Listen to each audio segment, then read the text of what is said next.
নমস্কার বন্ধুরা, রোজ নামচা সুমনায় তোমাদের স্বাগত।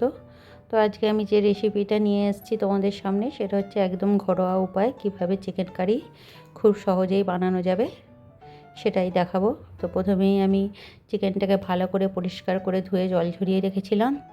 এবার এতে আমি একটু লেবুর রস দিচ্ছি, তোমরা চাইলে ভিনিগারও দিতে পারো। তো লেবুর রসটা দেওয়ার পরে এবার আমি এতে দিচ্ছি গোলমরিচের গুঁড়ো পরিমাণ মতো, প্রায় 1 থেকে 1.5 চামচ গোলমরিচের গুঁড়ো দিয়েছি। এখানে প্রায় 800 গ্রাম মতো চিকেন আছে। এবার দিলাম পরিমাণ মতো হলুদ গুঁড়ো, লাল লঙ্কার গুঁড়ো, জিরে গুঁড়ো, আর দিচ্ছি ধনে গুঁড়ো। ধনে গুঁড়োটা একটু বেশি দিচ্ছি জিরে গুঁড়োর তুলনায়। এবার দিচ্ছি পরিমাণ মতো, এখন দিচ্ছি নুন, আর দিচ্ছি একটু সর্ষের তেল, যাতে মশলাটা খুব ভালোভাবে মাংসের সঙ্গে মিশে যায়।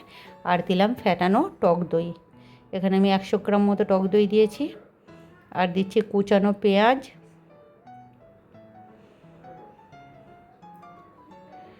আর দেবো একটু আদা রসুনের পেস্ট। তো এই মশলা দিয়ে আমি ভালো করে চিকেনটাকে ম্যারিনেট করে রাখবো। এটা হাত দিয়ে মাখালে সব থেকে ভালো হয়। যত ম্যারিনেটটা ভালো হবে ততই চিকেনের ভেতরে মশলাটা ভালোভাবে ঢুকবে। তো এই যে এইভাবে ভালো করে হাত দিয়ে মশলাটাকে চিকেনের সঙ্গে মেখে আমি চাপা দিয়ে রাখলাম। আমি প্রায় 1 ঘন্টা ম্যারিনেট করে রেখেছিলাম, মোটামুটি আধ ঘন্টা করে রাখলেই হবে।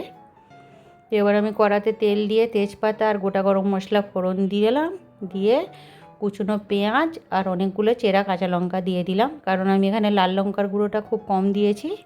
তোমরা যারা লাল লঙ্কার গুঁড়োর ঝাল খাও তারা কাঁচা লঙ্কাটা একটু কম দেবে। এবার দিলাম আদা রসুন বাটা আর একটু টমেটো কুচি দিয়ে একটু নুন দিয়ে দিলাম, দিয়ে খুব ভালো করে এবার মশলাটা কষাতে দিয়ে দিয়েছি। এই যে টমেটো এখানে প্রায় গলে গেছে, পেঁয়াজও ভালো করে ভাজা হয়ে গেছে। এবার ম্যারিনেট করা চিকেনটা ওর মধ্যে দিয়ে দিলাম। এই যে এখানে চিকেনটা দিয়ে দিয়েছি। এবার আমি দিচ্ছি কালারের জন্য কাশ্মীরি লঙ্কার গুঁড়ো। যেহেতু আমি এখানে লাল লঙ্কার গুঁড়োটা খুব কম দিয়েছি, তাই কাশ্মীরি লঙ্কার গুঁড়োটা একটু বেশিই দিলাম, যাতে কালারটা খুব ভালো আসে। তো এবার এটাকে কিছুই করার নেই, জাস্ট মাঝে মাঝে একটু করে নেড়ে দিতে হবে আর চাপা দিয়ে দিয়ে কষাতে হবে। তো এইভাবে আমি মাঝে মাঝে নেড়ে নেড়ে এই যে চাপা দিয়ে দিয়ে কষাচ্ছি। প্রায় 15-20 মিনিট খুব ভালো করে কষিয়েছি। এই যে এবার চিকেন থেকে মোটামুটি জলটা হয়ে যাচ্ছে, কমে যাচ্ছে। এই যে মাঝে মাঝে চাপা দিচ্ছি। তো এইভাবে একই প্রসেসে করতে করতে যখন একটু জলটা কমে আসবে তখন হতে দিতে হবে গ্রেভির পরিমাণ অনুযায়ী নুন আর চিনি। যেহেতু আগেও নুন দিয়েছি, নুনটা একটু বুঝে বুঝে দিতে হবে। তো এই যে এইভাবে আবার চাপা দিয়ে দিলাম।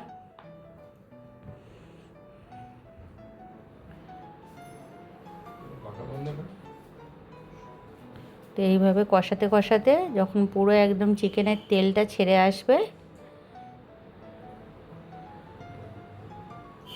তখন এতে দিতে হবে পরিমাণ মতো ঈষদুষ্ণ গরম জল। এখানে আমি গ্রেভিটা খুব বেশি রাখবো না, কারণ যেহেতু এটা আলু দিইনি, শুধু চিকেনই আছে, এই জন্য বেশি গ্রেভি দিলে জল জল হয়ে যাবে। তো আমার এখানে পুরো চিকেন রেডি। এবার আমি গরম মশলা গুঁড়ো ছড়িয়ে দিয়ে এই যে অফ করে দেবো গ্যাসের ফ্লেমটা। ব্যাস রেডি হয়ে গেল আমার লাল লাল চিকেন কারি, একদম ঘরোয়াভাবে তৈরি। এটা ফ্রায়েড রাইস, ভাত, লুচি, রুটি, পরোটা সব কিছুর সঙ্গে খুব ভালো লাগবে। তোমরা অবশ্যই বাড়িতে ট্রাই করো।